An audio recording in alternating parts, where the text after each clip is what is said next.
भारत माता की, भारत माता की, भारत माता की, महाप्रभु जगन्नाथ की, महाप्रभु जगन्नाथ की।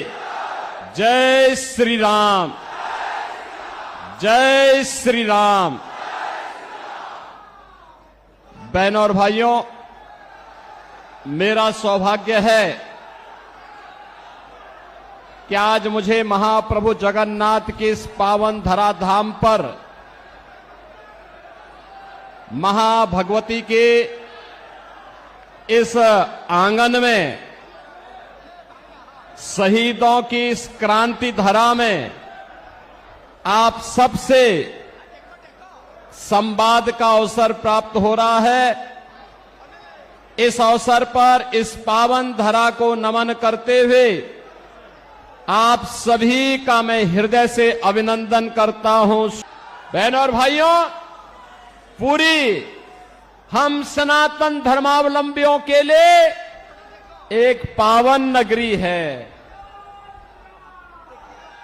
प्रारंभ से ही सप्तपुरियों में से एक हमारी जगन्नाथपुरी है और भगवान आदि शंकराचार्य ने भी जो 4 पीठ स्थापित किए हैं उनमें से पुरी एक है। पुरी के बगैर भारत की सनातन परंपरा की कल्पना भी नहीं की जा सकती है। और इसीलिए जब मैं यहां आया हूं तो मां भगवती के श्री चरणों में यही प्रार्थना करने के लिए आया हूं कि आपको भी, हम सबको भी इतनी ताकत दे, इतनी ताकत दे कि हम लोग डबल इंजन सरकार उड़ीसा के अंदर ला करके लैंड माफिया, सैंड माफिया, यहां के फॉरेस्ट माफिया, यहां के कैटल माफिया, इन सब को भी यूपी के बुलडोजर की तरह यहां पर भी उसका रास्ता बनाने का काम कर सके। बहनों और भाइयों, आज आपने देखा होगा जब सरकार बीजेपी की बनती है और नरेंद्र मोदी जी जैसा नेतृत्व मिलता है तो फिर आपको लगता होगा कैसे परिवर्तन आता है। ये परिवर्तन आज आपको देश के अंदर देखने को मिल रहा होगा, लैंड के देश के ऊपर आज आपको देखने को मिलता होगा। दुनिया के अंदर भारत का सम्मान बढ़ा है, भारत की सीमाएं सुरक्षित हुई हैं, आतंकवाद पर नियंत्रण हुआ है, नक्सलवाद नियंत्रित हुआ है। अब तो कहीं पे पटाखा भी फट जाए ना तो पाकिस्तान पहले सफाई देता है, कहता है कि साहब मैंने नहीं किया है, क्योंकि इसे मालूम है ये नया भारत है, मोदी का भारत है। ये छेड़ता नहीं, लेकिन कोई छेड़ता है तो उसको छोड़ता भी नहीं है।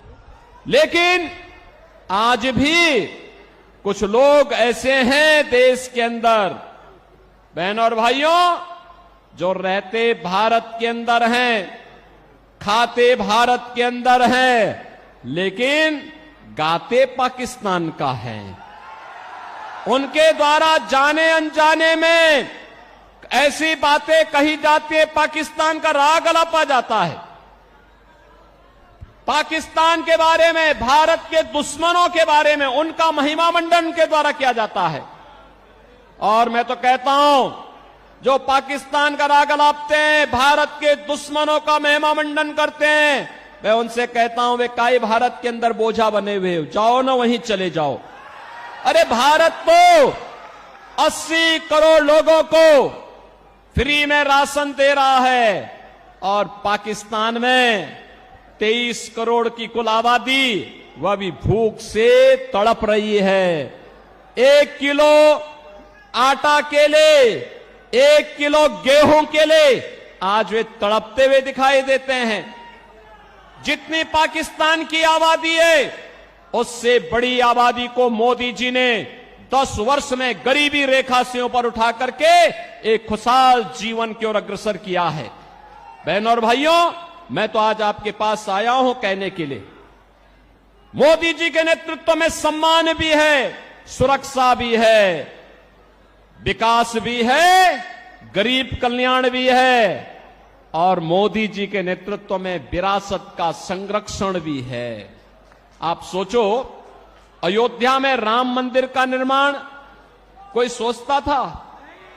500 वर्षों का इंतजार समाप्त हुआ, और आज आप अयोध्या में जाएंगे, बहनों और भाइयों, हमारी पुरी तो यहां पर भगवान जगन्नाथ पुरी तो पहले से पुरी है, और यहां पर क्या हुआ, नवीन पटनायक सरकार के संरक्षण में भगवान जगन्नाथ पुरी के मुख्य खजाने की चाबी ही यहां गुम हो गई है।